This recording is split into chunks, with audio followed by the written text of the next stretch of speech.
yakni hadirin wal hadirat, bapak-bapak, ibu-ibu undangan walimatus safar. Semoga kita semua juga bisa berangkat haji. Allahumma amin. Khususnya calon tamu Allah, yakni Bapak Budi Irawan dan Ibu Dewi Sulistiowati. Kita doakan beliau berdua, Allah berikan kekuatan dan kesehatan, Allah berikan hidayah, taufik, inayah dan ma'unah agar beliau bisa berangkat ke tanah suci dan diterima sebagai tamu Allah, mampu menyempurnakan haji dan umrohnya, dan pulang berkumpul bersama kita lagi dalam keadaan sihat walafiat dengan predikat haji yang mabrur. Allahumma amin. Bapak Ibu, apa kabar? Sehat?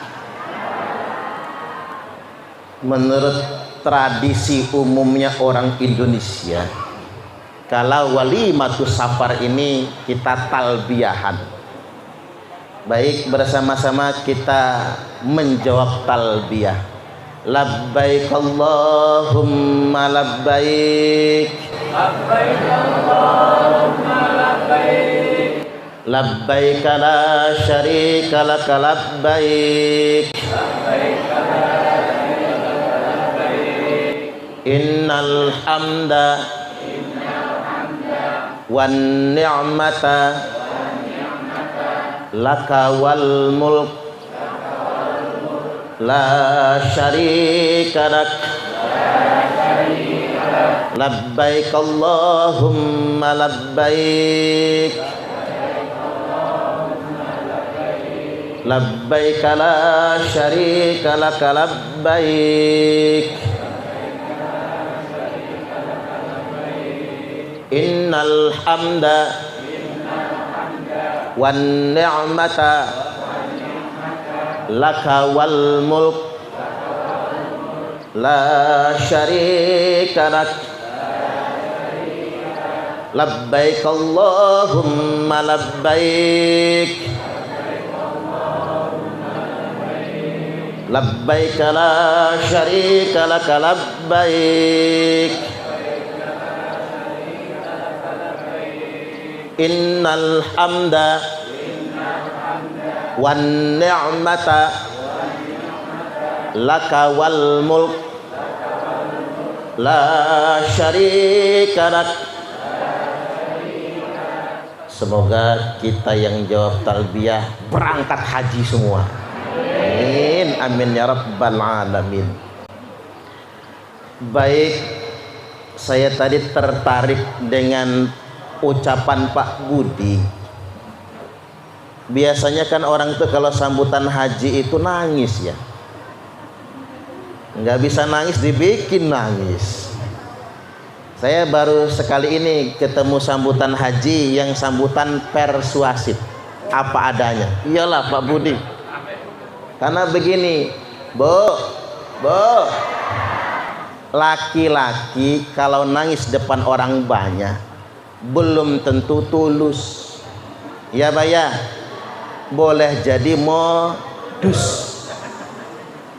Bini mati nangis, tapi sambil ngintip ada janda muda nggak ya? Udah ditandain. Makanya orang itu kalau nangisnya depan orang banyak modus. Termasuk ibu-ibu nangis depan suami boleh jadi modus. Gaji habis buat ke mall, biar nggak kena marah nangis. Modus. Nangis yang paling hebat itu adalah nangis dalam kesendirian, nangis dalam kesunyian, bersepi-sepi, berkhalwat kepada Allah Subhanahu wa ta'ala. Itulah nangis yang tulus, nangis yang sesungguhnya. Nah, saya tertarik dengan apa yang beliau ucapkan tadi.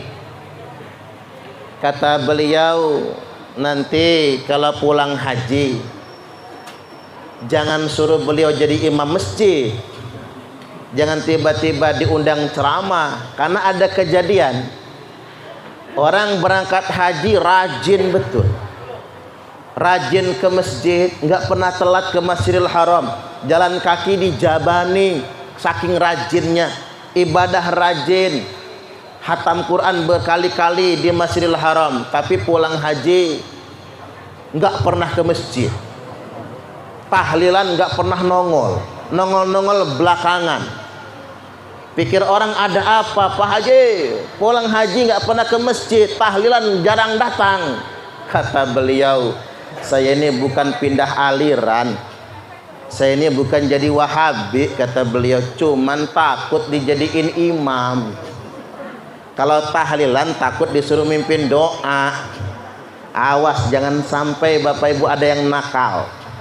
Nanti Pak Budi pulang haji ada tahlilan, langsung mic-nya diserahkan, Pak Haji mimpin doa. Bahaya itu, kapok Pak Budi tahlilan, Pak, kalau disuruh mimpin doa. Betul kan? Kita itu naik haji bukan masuk pesantren, ibadah. Ya kalau zaman dulu Bapak Ibu pulang haji pintar semua karena mukim di Mekah. Mukimnya setahun 2 tahun belajar agama, ada yang 10 tahun belajar agama. Apalagi Syekh Nawawi Tanara Al-Bantani Al-Jawi Al-Indonesi, beliau memang ulama dari sini, keturunan ke-11 dari Maulana Hasanuddin. Karena dikejar-kejar Belanda, berangkat haji langsung mukim di sana, dan karena memang ulama, beliau langsung jadi imam Masjidil Haram. Bukan imam musola kampung, bukan imam masjid biasa. Syekh Nawawi itu imam Masjidil Haram karena memang ulama. Dan orang-orang Indonesia berangkat haji di tahun-tahun itu memang nggak langsung pulang, mukim setahun paling cepat, 2 tahun, ada yang sampai 5 tahun, ada yang sampai bebini di Mekah. Gimana Pak Budi, 5 tahun di Mekah? Bebini nambah lagi, Bu Dewi ditinggal nanti. Nah yang kayak gitu nggak ada lagi di zaman sekarang. Oleh karena itu orang berangkat haji bukan masuk madrasah, bukan masuk ma'had pondok pesantren. Orang berangkat haji itu ibadah, maka jangan ditodong yang bukan-bukan. Kemudian yang berikutnya, saya setuju juga kata beliau tadi, nggak perlu berubah, biasa saja. Kadang-kadang orang kan pengennya berubah, begitu pulang haji dipanggil Pak Budi, budek. Mas Budi nggak denger, Lek Budi nggak dengar juga. Begitu dipanggil Pak Haji, ada apa ya? Langsung ternyata pengen berubah panggilannya. Saya setuju kata beliau tadi, ya sudah panggil saja Mas Budi, panggil saja Pak Budi. Walaupun saya perlu ingatkan, ada yang nanya, Ustadz, apa hukumnya orang pulang haji dipanggil Pak Haji, Bu Hajah? Jawabannya kalau ditanya hukum itu harus kembali kepada ketentuan, yakni wajib, sunnah, mubah, makruh, haram. Jadi jangan sembarang jawab, nggih. Harus kembali atau sah dan batal. Harus ikut kepada hukum yang 5. Maka kalau ditanya apa hukumnya orang pulang haji dipanggil Pak Haji, dipanggil Bu Hajah, jawabannya mubah, boleh. Wajib tidak, sunnah juga jangan berlebih-lebihan, dimakruhkan jangan kelewatan, diharamkan itu bahaya. Ingat Bapak Ibu, penyakit orang soleh itu merasa takwa, gampang menghukumi haram. Dikit-dikit ngomong haram, dikit-dikit ngomong bid'ah, sampai rokok aja diharamkan. Silakan Pak ngudut. Pak Karsidi nggak bisa kalau ngaji nggak ngudut, Pak, ngantuk beliau. Silakan ngudut. Kalau kata NU rokok makruh, kata Muhammadiyah rokok haram, kata tetangga saya rokok sunnah, susah nahan soalnya. Saya cuma ingin ingatkan, jangan sekali-kali mengharamkan sesuatu yang Allah nggak haramkan. Nek jenengan mentang-mentang alim, mentang-mentang solih, mentang-mentang abid, ahli ibadah, mentang-mentang sudah rajin ke masjid, mentang-mentang janggutnya tekan udel, mentang-mentang komis gamisnya nyengser di tanah umpama, tapi berani mengharamkan sesuatu yang tidak Allah haramkan, qarinu syirku billah, maka sama saja derajatnya telah menyekutukan Allah, musyrik hukumnya. Makanya kalau orang soleh beneran, orang alim beneran, ulama sesungguhnya tidak berani mengharamkan yang enggak Allah haramkan, termasuk enggak berani mengharamkan merokok. Cocok atau cocok? Ini yang ngudut tak bela ini. Makanya yang ngudut-ngudut itu ngundang saya ceramah terus, Pak. Wong udah dibelain soalnya. Boleh kita nggak ngerokok, boleh benci rokok, tapi nggak boleh mengharamkannya. Karena mengapa? Kita mengharamkan orang yang ngerokok, kita sendiri sudah menyekutukan Allah. Karena yang berhak mengharapkan sesuatu hanya Allah Subhanahu wa ta'ala. Balik lagi, apa hukumnya manggil Pak Haji, manggil Bu Hajah? Boleh, mubah-mubah saja. Malah kadang-kadang bisa jadi nasihat. Bu Dewi lagi seru-serunya ngerumpi, ngapa ya ibu-ibu tak kalau ngerumpi mulutnya sampai keriting ya, bibir keriting, matanya sampai mendelik. Lagi seru-serunya ngerumpi, orang manggil Bu Hajah, berhenti ngerumpi, malu sama panggilan. Pak Budi lagi ganjen-ganjennya, lagi ngepekin janda Pak Haji, berhenti kanjinya Bu, malu sama panggilan. Makanya kalau saya sih menghukumi, ngambil pendapat, manggil Pak Haji mubah, manggil Bu Hajah mubah, itu setidak-tidaknya menjadi nasihat. Yang belum haji Pak, baru sekedar umroh, dipanggil Pak Haji, aminin saja, jangan ditolak, nanti cepat berangkat hajinya. Allahumma amin, itu doa. Tidak ada maksiat dalam panggilan itu, tidak ada kesalahan dalam panggilan itu, boleh-boleh saja. Yang nggak boleh kalau diniatkan. Ada orang yang bawa undangan ke rumah, undangan nikahan, ditulis kepada yang terhormat Bapak Budi Irawan. Kata Pak Budi, maaf, ini bukan saya. Loh, ini bener kan Bapak Budi Irawan? Iya, ini bukan saya. Nama saya Haji Budi Irawan. Terpaksa yang nyebar undangan pulang dulu, nambahin huruf H karena lupa bawa pena, Pak. Akhirnya nambahin huruf H.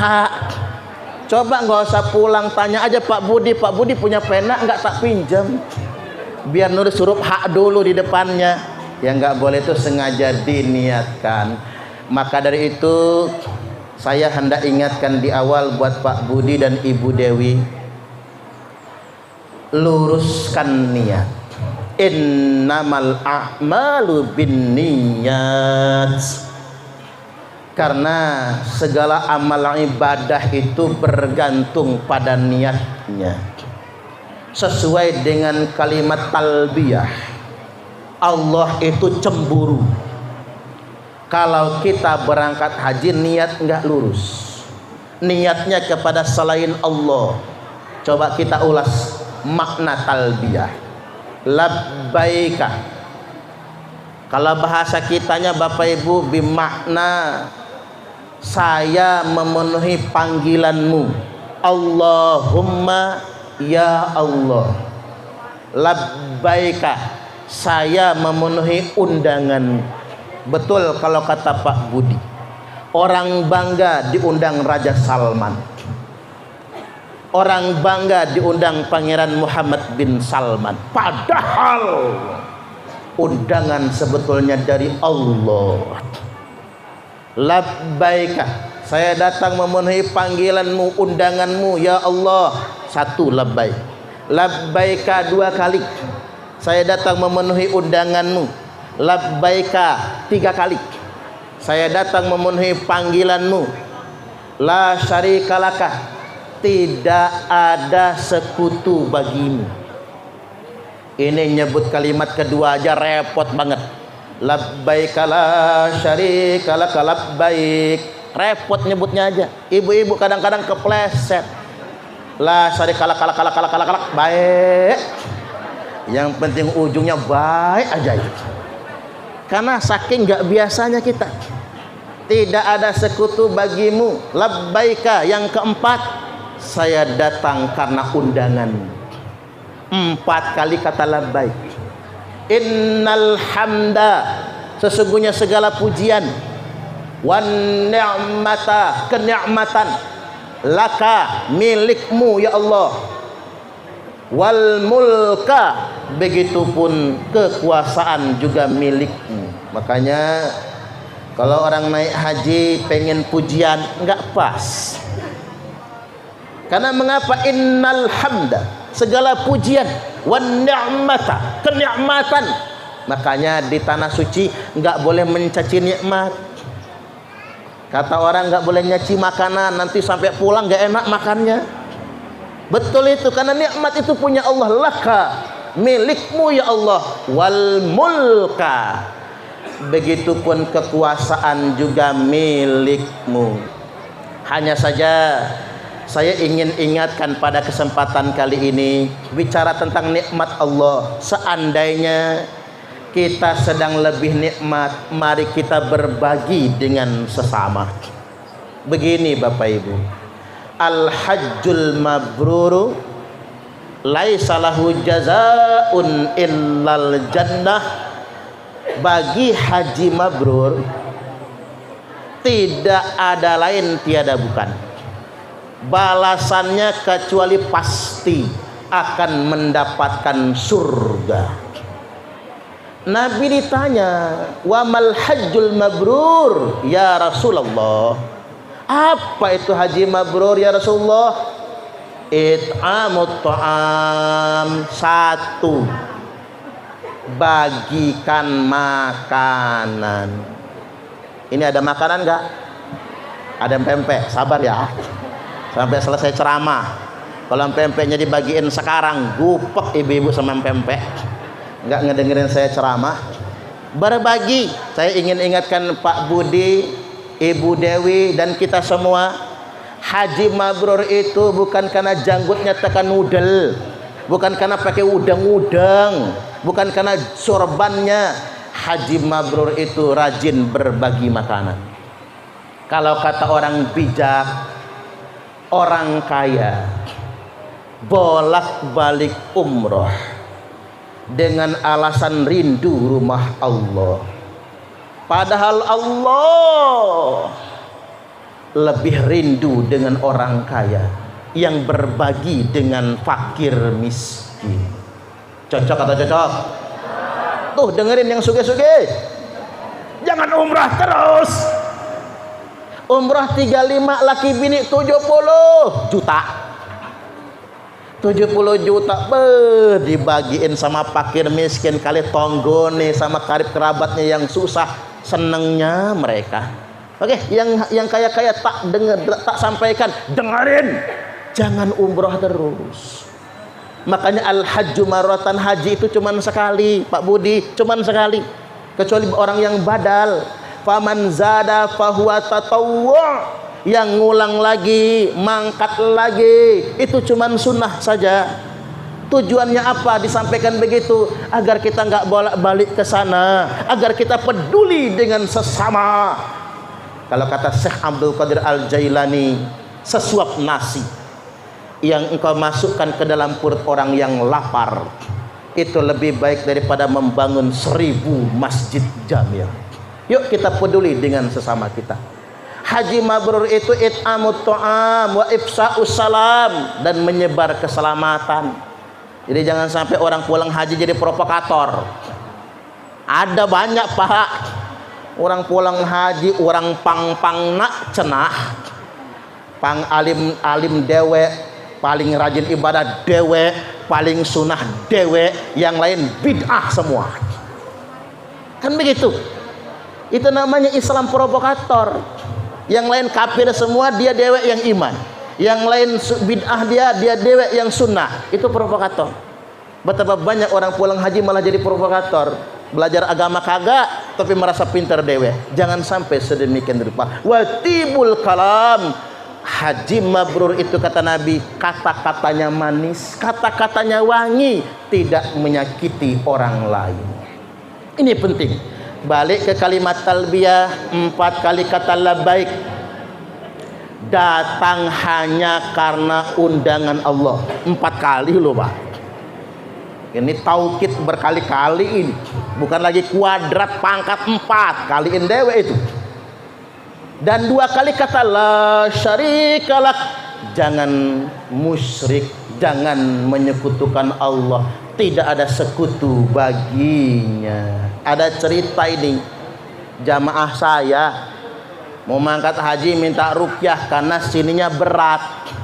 Bawa ke dokter nggak ada penyakitnya. Cek darah, kolesterol normal, asam urat normal, darah normal, gula darah normal. Begitu tak rukyah, ternyata yang gandol di belakang jin piaraan, khodam. Pak D, jenengan punya khodam. Lo kok tahu kata dia? Ini kising gandol. Ini nggak mau dibawa mangkat haji. Waduh kata dia. Ini khodamnya ini mahal bayarnya 10 juta kata dia. Buat penglaris dagang. Nyarinya di Kebumen. Oh ternyata jinnya jin ngapak ternyata. Ya jin juga bersuku-suku. Ada jin Arab, ada jin Lampung, ada jin ngapak, ada. Kata saya jinnya ngasih kode nggak mau dibawa berangkat haji. Lepas saja sekarang. Yang penting ikhlas. Karena masangnya sengaja diniatkan, ngelepasnya harus diikhlaskan. Dia telepon gurunya di sana di Jawa. Apa kata gurunya? Aman. Mangkato haji. Nggak usah dilepas. Sekalian aja jinnya dinaikin haji. Waduh, dia haji, jinnya jin haji juga. Ya sudah kata saya. Ini kode alam, jinnya nggak mau dibawa berangkat karena dia takut. Jadi kalau terjadi apa-apa tanggung sendiri akibatnya. Singkat cerita pulang haji dia, oh sombongnya, nih nggak apa-apa kan kata dia, sehat. Cuman ada cerita malam pertama di Mekah, jin saya berantem sama jin Arab kata dia, gulet. Yang menang mana? Yang menang jin saya katanya. Ternyata jin ngapak bisa mengalahkan jin Arab Pak. Saya baru tahu ceritanya itu. Jadi orang-orang ngapak harus bangga. Jin Arab kalah sama jin ngapak. Malam yang kedua gulet lagi, kalah lagi jin Arabnya. Malam ketiga gulet lagi, kalah lagi jin Arabnya. Kata kawan-kawannya sekamar waktu arisan haji, pulang haji itu ya Pak. Apa kata kawan-kawannya? 3 malam kami susah tidur karena beliau gulet sendiri. Kan sekamar 4 orang, gulet teriak-teriak. Syukurnya jin ngapaknya menang. Cuman kata beliau begitu mau tawaf wada meninggalkan Baitullah, malam sebelumnya jin ngapak berantem lagi sama jin Arab. Cuman jin Arabnya jin sing nunggoni masjid jin. Ini jin sekelas Abu Bakar nih Pak, Abu Bakar As-Siddiq. Jin pertama kali masuk Islam. Saya tanya, yang menang mana? Yang menang di final jin Arab. Nah kata saya, bahaya ini bener Pak. Nggak lama lumpuh layu. Stroke bukan. Rumah sakit nyerah, bawa ke dukun nggak mempan, bawa ke kiai ajengan di Jawa Barat. Apa kata ajengan? Hanya Allah yang bisa menyembuhkan. Ini kafarat, penghapus dosa-dosa. Nah ini pelajaran buat kita Bapak Ibu. Allah nggak mau kita menyekutukan. Allah sayang, makanya dikasih sakit kayak gitu. Pak Budi, kalau punya ilmu pelet lepas dulu ya. Mumpung saya masih di sini. Kalau Bu Dewi di pelet dulu ya. Makanya dapat. Umpama hati-hati. Allah ingin kita semua ikhlas menghadap Allah Subhanahu wa ta'ala. Ini poin pertama yang penting saya ingatkan. Ingat, al-hajju marratan, haji itu cuman sekali. Maka yang sekali ini kita maksimalkan. Saya nggak setuju dengan omongan orang kaya, Allah duit banyak ini ngapain kalau sekarang belum maksimal berangkat lagi. Walaupun duit banyak sekarang Pak, nunggunya yang lama. Pak Budi daftar tahun 2012. Di tahun saya berangkat haji itu Pak Budi, tahun 2012 itu baru bisa berangkat 2024, berarti 12 tahun. Kalau jenengan daftar sekarang Pak, 2050 baru berangkat, nyampe nggak umurnya itu. Makanya yang kaya aja nggak bisa belagu sekarang urusan haji ini kalau nggak ditakdirkan oleh Allah Subhanahu wa ta'ala.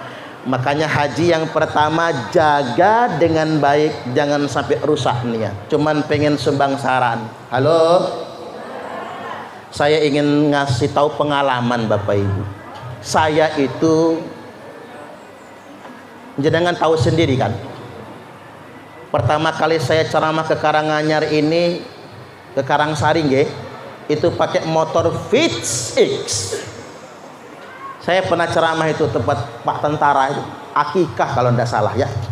Ya pernah kan?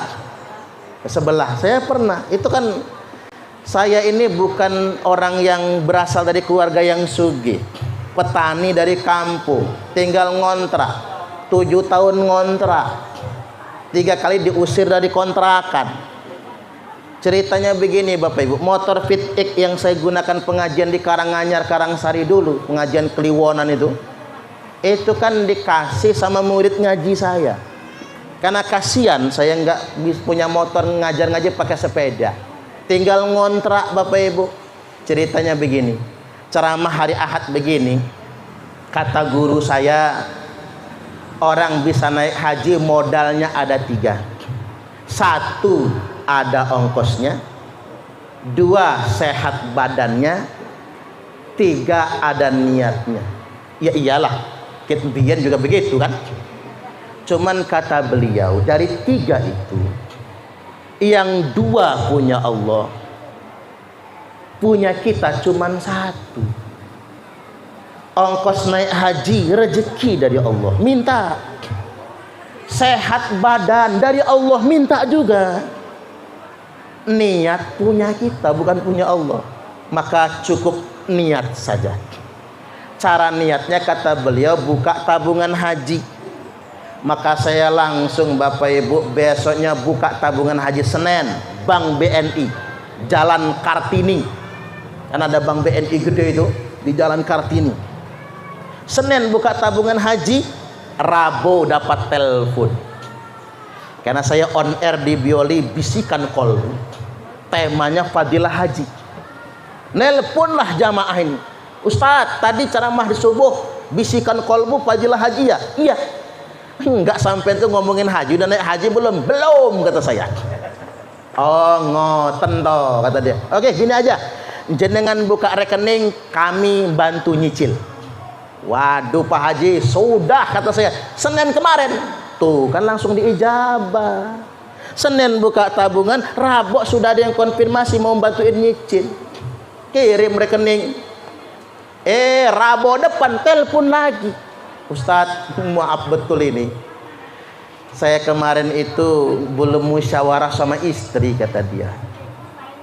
Setelah musyawarah istri saya nggak setuju. Waduh, kata saya sudah pamer sama jamaah pengajian Pak, sama jamaah nih, saya ada yang bantuin nyicil, siapa yang mau nambahin, kata saya.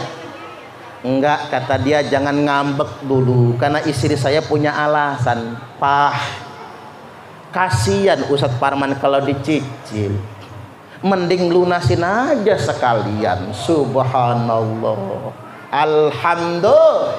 alhamdulillah, langsung saya cek ke bank 35 juta.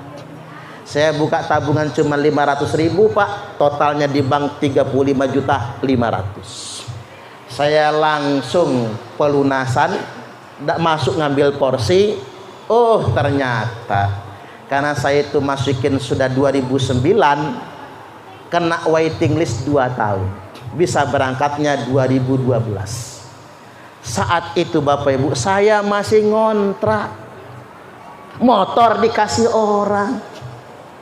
Alhamdulillah habis dapat porsi haji. Oh, masih imut-imut, masih umur 26 saya itu, Pak. 26 27. Habis dapat porsi haji, ajaib Bapak Ibu, ajaib.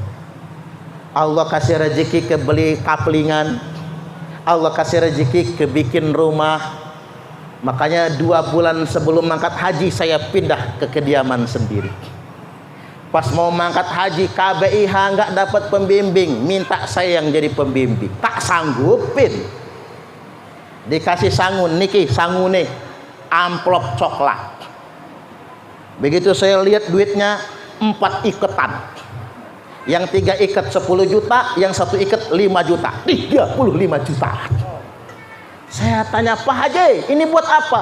Buat beli oleh-oleh korma. Waduh, kata saya, berapa kontainer kormanya itu, Pak?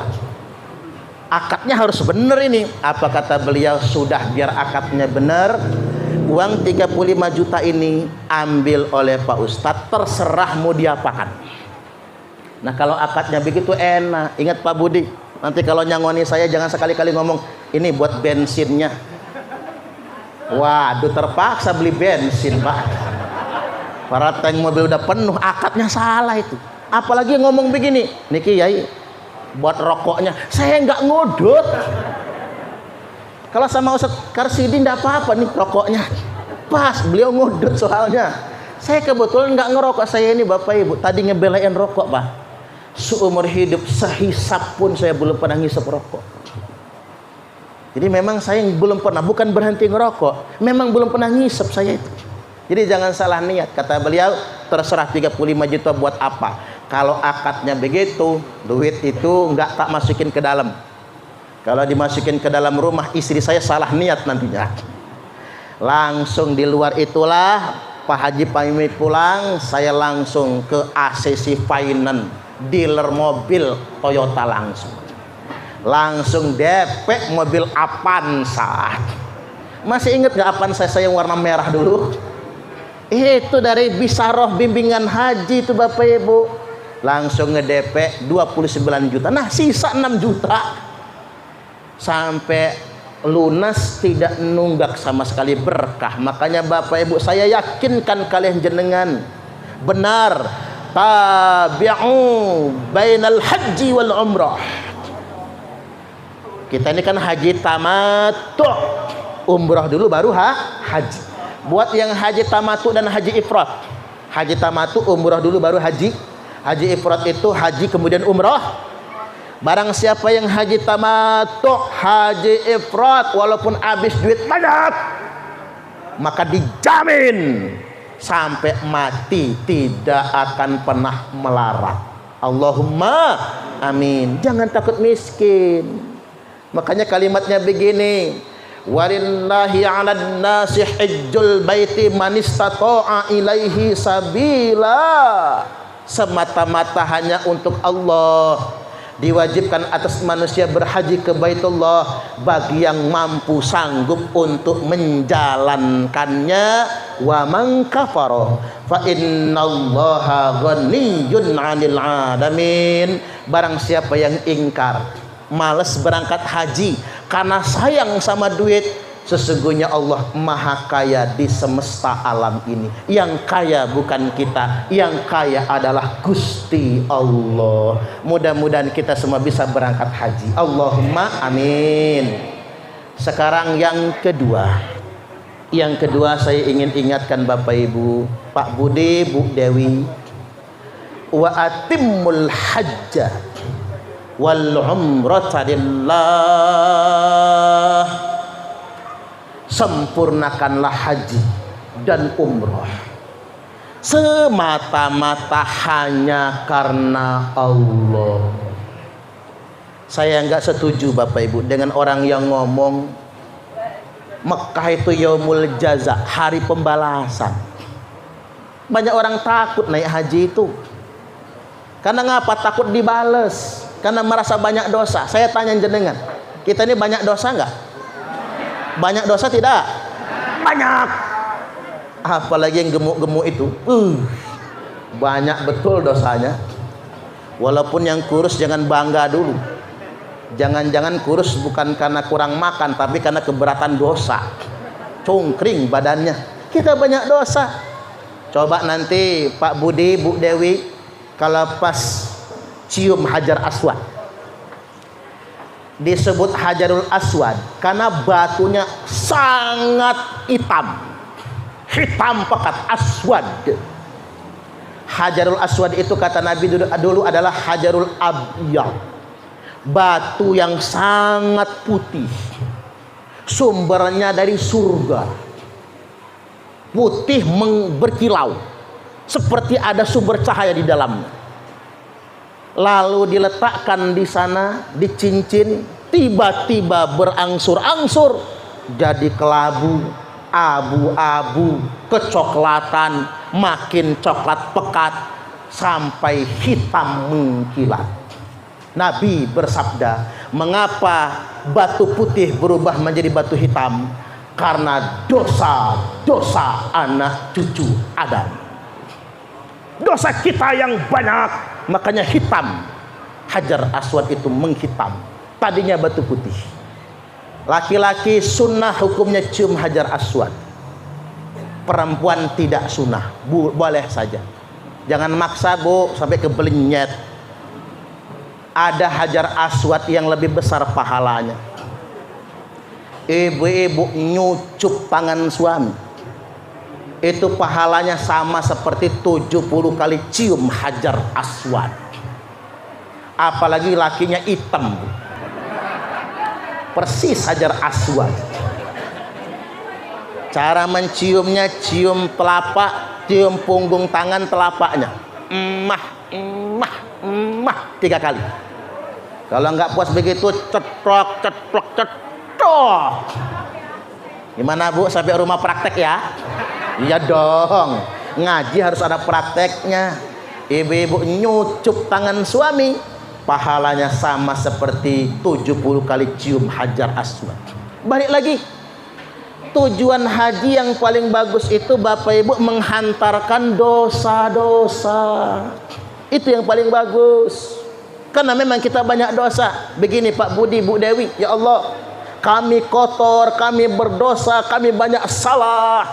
Itulah mengapa kami berangkat haji. Terima taubat kami, ampuni dosa-dosa kami. Itu yang benar. Karena ada yang takut naik haji. Pak Haji ngapa takut? Kata orang kalau naik haji hukum karma berlaku Ustaz. Kalau pernah ngegampar orang digampar balik. Kalau pernah ngejitakin orang dijitak balik. Kemarin ada kiai ceramah, katanya dulu waktu Pak Presiden Soeharto naik haji, lempar jumrah Aqabah, batunya balik. Kena palak dewek peletak, kena palak Pak Harto.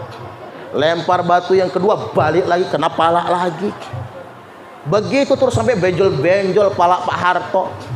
Begitu dilempar batu yang ketujuh, yang balik kertas gulungan. Kertas yang dikual-kual itulah Pak. Begitu dibuka sama Pak Harto, ada tulisannya, mohon maaf sesama setan jangan saling lempar.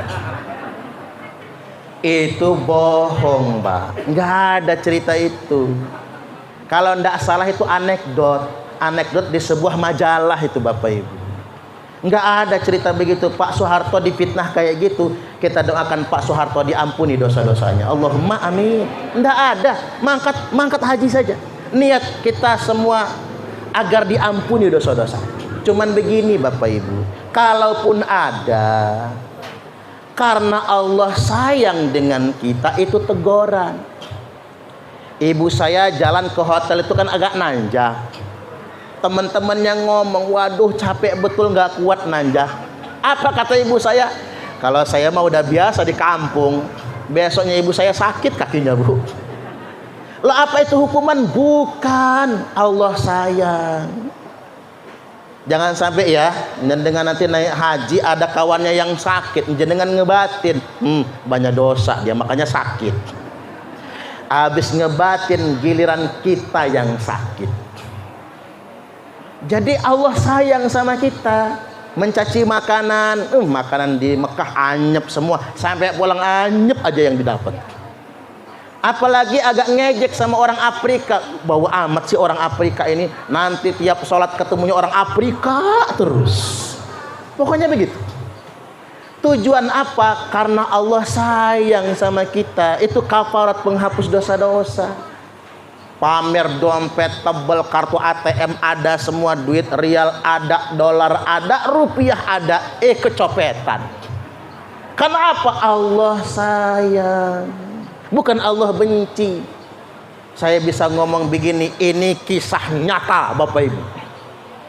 Jamaah haji yang saya bimbing, songong naudzubillah, cuman gua yang nggak sakit. Lagi wukuf, kita mah lagi nangis-nangis mikirin dosa-dosa. Ingat kayak film. Kalau wukuf itu Pak Budi kayak film. Semua yang pernah kita kerjakan tuh kelihatan semua. Pejamkan mata waktu wukuf, lalu istighfar banyak-banyak. Semua dosa kebayang. Waktu itu saya masih 29 tahun loh. Udah banyak dosa, apalagi sekarang ya. Saya udah umur 42 Pak. Jangan-jangan lebih banyak lagi dosa sekarang nih. Apalagi Pak Budi. Apalagi Pak Budi jauh sama istri. Jangan-jangan ya. Umpama Ibu Dewi bukan manas-manasin ini, bukan guyon. Kita banyak dosa, kebayang semua. Nangis kita dengan dosa-dosa kita. Tapi saat kita sedang nangis-nangis, orang satu ini kerjaannya ngudut, kelepas, kelepus, kelepas, kelepus. Ada yang batuk-batuk. Banyak dosa tuh yang batuk. Cuman gua yang nggak batuk kata dia. Dia nggak kena sakit Pak. Di Arafah songong nggak sakit. Di Mina mabit kita nafar awal bermalam 2 malam, dia nggak sakit. Sampai tawaf ifadah kata teman-temannya, kapan sakitnya orang satu itu? Dia dewe yang nggak sakit. Kita nggak mau lah Pak sombong, karena pasti ada teguran. Kalau kita langsung ditegur, Pak Budi kalau sombong langsung ditegur, kok dia enggak? Begitu selesai pulang haji, sampai di asrama haji Raja Basa, kan keluarga kita nunggoni nang pagar. Waduh, disambut keluarga, nunggoni nang pagar Bapak Ibu. Dia jalan paling depan. Apa kata dia? Cuman gua yang nggak sakit. Ustadz Parman aja batuk pilek kata dia. Orang ini bikin malu aja pikir saya. Selesai keluar pagar Pak, apa kata kawan sekamarnya? Ustadz, kalau di Mekah saya nggak mau ngebahas kata dia. Ini udah keluar kita dari asrama haji. Sebelum berpisah saya mau ngasih tahu, itu si songong itu tidak pernah sholat. Dia sholat cuman pas di Arafah sama di Mina saja. Karena ada kita, ada ustaz. Tapi selama di Mekah di hotel, dia nggak pernah berangkat ke Masjidil Haram. Disuruh sholat nggak mau sholat. Ternyata ini haji impas-impasan Pak. Nanti di akhirat ketika dia minta pahala haji, apa kata Allah? Impas kita. Kamu sombong, takaburnya bukan main di tanah suci. Kamu nggak dikasih sakit sama sekali. Impas, nggak ada pahala haji untuk kamu. Dia nggak pernah sholat. Disitulah saya dapat cermin yang nyata, bukti tak bisa dipungkiri. Ternyata kalau nggak ada ujian sama sekali, patut dicurigai. Jangan-jangan ini haji impas-impasan nih. Makanya Pak Budi, kalau batuk, pilek, Bu Dewi, jangan grogi, jangan ketakutan. Kalau sedang sakit di tanah suci, katakan begini, ya Allah, mudah-mudahan dengan pilek saya, dengan batuk saya, dengan masuk angin saya, Engkau hapuskan semua dosa-dosa saya. Allahumma amin. 3 terakhir sekarang. Pesan buat Pak Budi dan Ibu Dewi. Wa tazawwadu fa inna khairaz zadi taqwa. Berbekalah. Jadi Allah memerintahkan kita naik haji itu jauh sekali dan lama. Maka siapkan bekal. ONH, ongkos naik haji sudah jadi ketentuan pemerintah. Ada living cost, pengembalian, nggak usah takut kelaparan di sana. Udah cukup Bapak Ibu. Makan 3 kali sehari. Kalau dulu mah masak sendiri jamaah haji. Mulai ada catering itu 2012 ke sini. Dulu cateringnya 2 kali sehari, sekarang 3 kali Bapak Ibu. Cuman kasihan sama yang jualan nasi di Mekah itu. Kalau catering semua kayak gitu modelnya, Bapak Ibu. Sudah cukup Pak kalau cuman bekal. Kita nggak bawa duit tambahan, cukup. Living cost kita cukup. Beli korma murah di sana. Beliin aja sukari sebanyak-banyaknya. Udah cukup membagiin sekarang sari ini Bapak Ibu. Saking murahnya korma di sana. Asal sukari. Kalau ajwa memang mahal. Kan menurut saya kurma paling enak itu sukari. Paling pulen kan gitu ya. Paling manis, paling murah. Bisa cuma 5 rial sekilonya Bapak Ibu. 10 rial 3 kilo. Murah sekali kan? Kalau mau borong banyak-banyak juga boleh. Kalau ajwa memang agak mahal karena ada sebutan kurma nabinya, maka dia jadi mahal. Artinya bekal sudah cukup. Maka dari itu saya ingin ingatkan, yang paling penting siapkan bekal kesehatan. Pak Budi, Bu Dewi, walaupun saya bukan dokter, saya perlu ingatkan, bawa vitamin dan multivitamin ke apotek. Nah gitu, itu penting sekali Bapak Ibu. Jangan sok-sok sehat, jangan. Di sana cuacanya beda sama kita, maka harus dengan dosis dokter, dengan dosis apoteker. Multivitamin mesti berapa sehari, vitamin C juga mesti berapa sehari, agar lebih fokus kita ibadahnya. Saya ingin ingatkan, kalau di Mekah musim dingin, banyakin mandi karena kering di sana. Kalau kurang mandi, pendarahan dan ngeletek semua Pak kulit kita, karena kering kalau musim dingin. Tapi kalau musim panas kurangi mandi, nanti gampang kena demam kita. Makanya orang Mekah mandinya cuma 3 hari sekali, 3 hari sekali. Makanya orang Mekah mandinya ada yang seminggu sekali, pas Jumat. Makanya kata Nabi, ghuslul jumu'ati wajibun ala kulli muhtalim. Mandi Jumat itu wajib. Lu ngapa? Karena dulu orang Mekah kerja sama bininya malam Jumat. Itulah mengapa ada mandi Jumat itu jadi wajib. Ngapa? Biar nggak sering-sering mandi, sejumat sekali. Kalau tiap hari kelenger istri Pak, capek soalnya. Balik lagi Bapak Ibu, saya perlu ingatkan, berbekal sebetulnya fa inna khairaz zadit taqwa. Sesungguhnya sebaik-baiknya bekal adalah takwa. Wah, kalau bekal kita sudah takwa, apapun kejadiannya itu sudah takdir dari Allah. Baik, tidak berpanjang kalam karena sudah setengah 12, saya akan tutup dengan kisah nyata. Kisah ini Bapak Ibu diceritakan oleh ulama terkemuka, namanya Syekh Abdullah bin Al-Mubarak. Beliau munggah haji. Hajinya haji tamattu', berarti umroh dulu. Selesai umroh tahallul, beliau bermalam, ketiduran, bukan bermalam, ketiduran di masjid, yakni Masjidil Haram. Mimpi ketemu 2 orang. 2 orang itu bertanya, Syekh, karena ulama manggilnya Syekh, kalau kita kiai, Syekh, ada berapa yang naik haji tahun ini? Kata Syekh Abdullah bin Al-Mubarak, 300.000 orang. Anda siapa? Kata 2 orang ini, kami malaikat utusan Allah. Nah, pas. Nek sampean malaikat, saya mau tanya, ada bocoran tidak? Kira-kira dari 300.000 orang yang naik haji ini, ada berapa yang hajinya diterima Allah? Kata malaikat ini, yang diterima Allah baru 1 orang. Syekh ini ngebatin, jangan-jangan saya ini. Kata malaikat, Syekh, bukan sampean. Yang hajinya diterima ini malah enggak jadi mangkat haji. Ada kendala batal haji orang ini. Mau nanya lagi kebangun. Sedih bukan main Bapak Ibu. Beliau ulama saja hajinya belum diterima. Maka waktu berlalu 2 pekan kemudian, sampailah di puncak haji. Selesai tawaf ifadah, tahallul kubra, beliau di malam berikutnya tertidur lagi di Masjidil Haram. Enak tidur di Masjidil Haram soalnya, bisa pules Pak.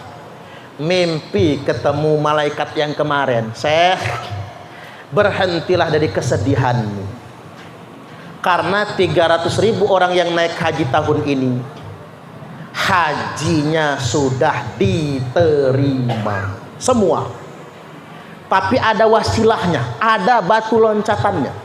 Apa wasilahnya? Gara-gara satu orang yang gak jadi berangkat haji itu. Baru nanya, emang siapa orangnya? Namanya Al-Muwaffaq, tukang dagang sepatu di pasar Damsyik, Damaskus, Suriah sekarang. Pulang haji langsung dicariin, Pak, ke pasar Damsyik ada nggak yang namanya Muwaffaq? Oh, terkenal orang baik. Tunjukin rumahnya, diceritakan mimpinya. Dia tanya sama Al-Muwaffaq, apa amalmu? Hajimu diterima walaupun kamu nggak jadi berangkat haji. Haji kami diterima bahkan gara-gara kamu. Kata Al-Muwaffaq, bini saya hamil, ngidam masakan tetangga depan rumah, masak daging unta, semriwing bau masakannya sampai ke rumah kami. Istri saya ngidam, pengen betul masakan itu. Saya mintakan ketemu tuan rumah, kata si tuan rumah, yang kami masak halal untuk kami, tapi haram untuk kalian. Lu ngapa, Bu? Kami masak bangkai unta. Saya ketemu tadi di jalan, mau dikubur orang tak minta dikit, mau tak masak. Loh, bukankah Allah mengharamkan bangkai? Haram untuk kalian yang kenyang, halal untuk kami. Saya janda dan 3 anak yatim saya sudah 3 hari nggak makan apa-apa kecuali mie. Oi, nangis Al-Muwaffaq. Ngapa selama ini saya nggak tahu ada janda di depan rumah saya? Wih, kalau bapak-bapak ini Bu ada janda depan rumah, cepet betul tahunya. Ini kok nggak tahu si Al-Muwaffaq ini. Pulang dia ke rumah ngomong sama istri, mah nggak jadi naik haji, padahal tinggal berangkat minggu depan. Nah, zaman itu kan bukan ONH Bapak Ibu, bekal kan begitu, tinggal berangkat minggu depan, nggak jadi. Nanti kita kumpulin lagi rezeki, berangkat lagi kalau ada rezeki. Mau kemana? Kata istrinya. Ada janda di depan rumah kita, anak yatim 3 yang kelaparan. Kemana lagi saya naik haji kalau bukan ke depan rumah kita? Ambil semua ongkos naik haji, kasihkan kepada janda dan anak yatim tadi. Gak jadi berangkat haji. Gara-gara itu Al-Muwaffaq hajinya diterima walaupun belum berangkat. Dan gara-gara dia semua jamaah haji tahun itu hajinya pun diterima. Tapi ingat Pak Budi dan bapak-bapak, ini bukan hadis, bukan ayat, ini bukan dalil, ini cuma hikayat, tapi kisah nyata. Jangan sampai jadi dalil, nanti Pak Budi nggak jadi berangkat haji. Berarti tinggal berangkat seminggu lagi. Nanya sama Bu Dewi, Bu Dewi, Pak Budi mana? Kok nggak naik haji? Keliling nyariin janda dia. Bukan begitu Pak Budi. Artinya kalau niat sudah tulus, semata-mata hanya karena Allah, apapun yang terjadi, bahkan ajal menjemput sebelum berangkat sekalipun Bapak Ibu, haji kita sudah diterima oleh Allah Subhanahu wa ta'ala. Baik, demikian dari saya, kurang lebihnya mohon maaf dan kepada Allah Ta'ala mohon ampun.